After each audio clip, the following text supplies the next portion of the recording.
Now, July 25th is the official release date of Fantastic Four. First steps, we know that so far, based on the test screenings that have been very lackluster, both Marvel Studios and the Disney company, they have been in pure panic mode over this film because they know that this movie is essentially going to be a make or break for the Marvel Cinematic Universe, not just in 2025, but also how it will most certainly create some kind of shift in the momentum for 2026. This is Mike Zero. Subscribe if you're new and like this video to see future updates. You can also follow me at Mike01. I thank you also very much for the great and kind support. Now, in the midst of the ongoing reshoots, still to this very day, just weeks before this movie is set to drop in theaters, I mean, it's mind-blowing, I know, the fact that it's stretching this far.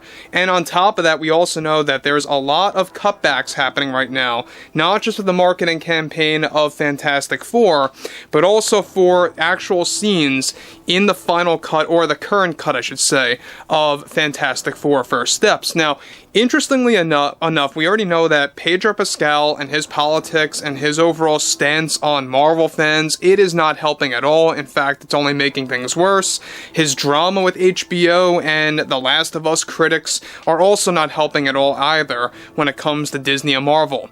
But this is where it begins to really go out of control. Now, we already know that a lot of people were asking for Norrin Radd to be the main version of the Silver Surfer in Fantastic Four, and we're not really getting that to this extent. Instead, they are focusing on Shalla Bal, aka female Silver Surfer, portrayed by Julia Garner.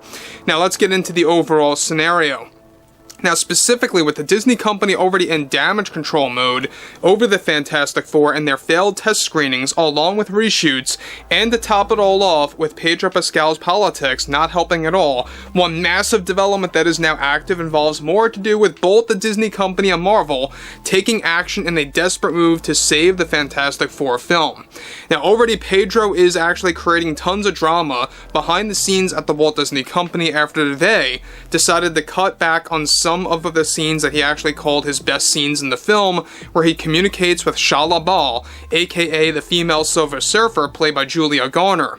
Now, get this, in this scene that was just recently cut and cancelled by Marvel after the lackluster test screening that took place, is that it entailed a moment where Reed Richards is actually getting lectured by Shalla and talked down to as not being the smartest man in the universe as he thinks he is, and she goes on about the importance of being a father. The scene elevates to a moment where Sue Storm gets in, and Reed, of course, gets into an argument about parenthood with Sue Storm. The argument takes place as Shalla Bal is floating above both Reed and Sue, and cuts into the argument between the two and begins to break up the argument and goes on about an entire lesson about becoming a father and a mother, and how this begins to go into more gender politics, and how their child will take its first steps into the universe.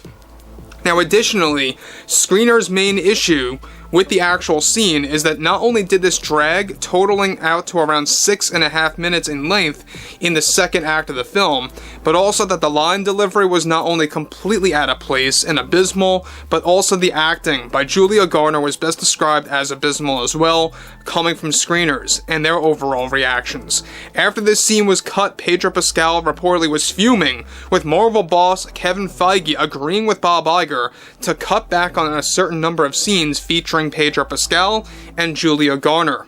Pedro saw the scene as part of his best acting skills in the film, and even in an argument with Kevin Feige after they decided to take on re-edits of the film at full force ahead of its July 25th release date.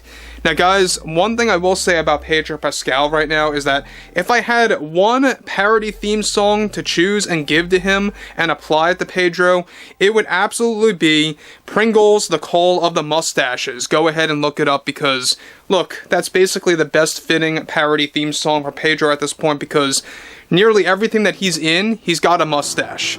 And so the same exact thing here applies for Reed Richards. And we're going to get into that in just a second about why I'm bringing this up. So we already know that there's a lot of things going on between, Pedro, Vanessa, Julia, and how their scenes, a lot of which have a lot of gender politics driven into this movie. It's really not all that big of a shocker. Look, we all know that this movie was being, of course, made back in 2024. It was actually in production in 2024, so there's a delayed response as to how Disney was actually shifting, you know, in response to the whole cultural movement that took place. Obviously, when, you know, we saw a lot of these Hollywood studios beginning to withdraw, DEI, beginning to actually get rid of that and really just kind of focus on the story. And Disney, well, they're lacking behind that. Now, one shocking revelation is that Pedro, get this, and this is the point, was also the very person that pressured Kevin Feige to not digitally erase his mustache in certain scenes of the film that will serve as quick flashbacks. Pedro pressed this on both Marvel and Disney that he wanted to keep his mustache in all the scenes, even in flashbacks, showing some origin moments of Reed's career. Now, this created some tension between both Pedro and those like Kevin Feige and Bob Iger, calling the shots on this film after they were considering erasing Pedro's mustache in certain scenes digitally to actually provide fans a more classic and comic accurate version of the character. Now, Pedro was the one that butted into that argument and prevented a actual issue of his character and did not want the actual mustache to get digitally erased for the flashbacks. Other scenes are now also under consideration by Disney to get cut out completely featuring Pedro, and it will serve as a waste of millions of dollars in total when all is said and done. Now, guys, let me say one thing. I think that John Krasinski was a great choice for Mr. Fantastic, for Reed Richards in, you know, the Multiverse of Madness. I think that was a very great opportunity to, you know, perhaps, you know, bring that character to life in a Fantastic Four film, but instead, they had to kill him off by Scarlet Witch. We all saw what happened there. A lot of people weren't too fond of that. A lot of people weren't all that supportive of that idea of just killing the character off that quickly just because it's a Reed Richards from another universe.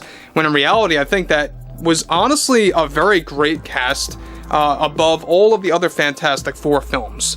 I will stand by my opinion on that John is a better choice of Reed than Pedro and other iterations of Reed Richards played by other actors. So, look, we already know that Fantastic Four gets a very bad rep.